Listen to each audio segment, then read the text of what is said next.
Good morning, good morning. It's your favorite teacher, Matthew James. And today, we're going to talk about why most people never become leaders. And the first thing I will say, and I've struggled with this, waiting for permission. You ever been in a classroom and the teacher asks a question, right? And the floor is open. The teacher says, "Hey, does anyone want to volunteer?" The whole class goes silent. Everybody's looking at each other and making sure, "Hey, don't pick me." Someone's waiting for permission to go first. So I used to struggle with that back in the days, but now, especially when doing PDs as a teacher and stuff, I raise my hand first. I'm chomping at the bit. I'm not shy about it. Like, it is what it is. Just put my thoughts out there and see what happens. And sometimes we need to step out in faith where it's like, you know what? I was made to stand out. I'm different. I'm unique. If people don't respect that, that's on them and that's not on me. So you have to get to the space where you're secure in yourself and you're confident in yourself that you can put yourself out there. Just, you know what I mean? If you have that little nudge where your people are going to laugh at you, I mean, get over it. You know what I mean? And we wait as leaders. Well, when we try to lead, we look around and say, hey, someone else is going to handle that. Someone else will do that. But that someone else might be you. Just stand up and stick out and see what happens. The fair responsibility. We don't want responsibility. We already are in charge of so many other things. Like, we don't want something added to our plate. You know, and I struggle with this at times where it's like, you know what? I don't want to add this thing to my plate. I'm already full. I've already got too many things going on. In all reality, I'm just making an excuse. I'm making an excuse because I don't want to add another responsibility that I have to get something done. It's something that I struggle with, but slowly but surely I handle what I can handle and take care of what I need to take care of. But it's like, we need to get out of the fear of responsibility because maybe you're the right person for the job. Maybe you're being called to step out and build up certain skills that you already might have. But you're so afraid of not doing well with the responsibility that you're already counting yourself out. So again, from on Tuesday, comfort over growth. Sometimes we are just comfortable on where we are.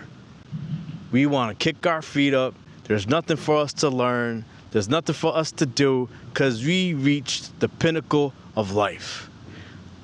Wrong. We always have to be seeking growth. And as a believer, because I have the Holy Spirit in me, I'm always seeking for growth. I'm always getting pushed on the edge. I'm always being challenged. Not because I want to. Most of the time it's because I have to. I really don't have a choice. Well, I do have a choice because I always have a choice. But going through the uncomfort is needed to learn something, to get healing, to reach a place that you never reached before. You have to get uncomfortable. Even with my healing journey, I've had to get uncomfortable. I've had to cry. I've had to identify certain things that I grew up through that I thought was normal, but it wasn't. I had to do a lot of different things, and those things are very uncomfortable, especially when you're just having tears streaming down. You're like, wow, I didn't think that really affected me, but it really did. Hurting other people's feelings, hard conversations.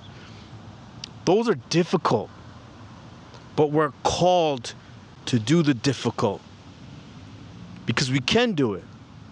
We just got to shift our perspective. Shifting your perspective will give you insight and it will give you wisdom to pass to the next person that needs it. Leading by example. You always have to lead by example. For the people, for the kids that I teach, for the faculty that I'm around, for my daughter, for everyone that sees me, that's an example. If I'm walking my path and trying to do the right things, there's always somebody watching. And even when it comes to being a believer, like, you might be the only Bible someone may read. So handle that responsibility seriously. And I'm not saying that we should be perfect. No. All I'm saying is do what's required for the walk and be honest on where you're at. No one's asking you to be perfect. You might have an image of being perfect, but that's not real. You can always come back and apologize for something that you did wrong. I think that's okay. It's definitely okay. And this is why influence is earned. When you're able to go through uncomfort, when you're able to come up to someone that you did wrong and apologize for it sincerely, and you actually receive responsibility and stop waiting for permission to lead, all of a sudden people start looking at you for an influence. People start asking you questions on what they need to do. They're asking for advice.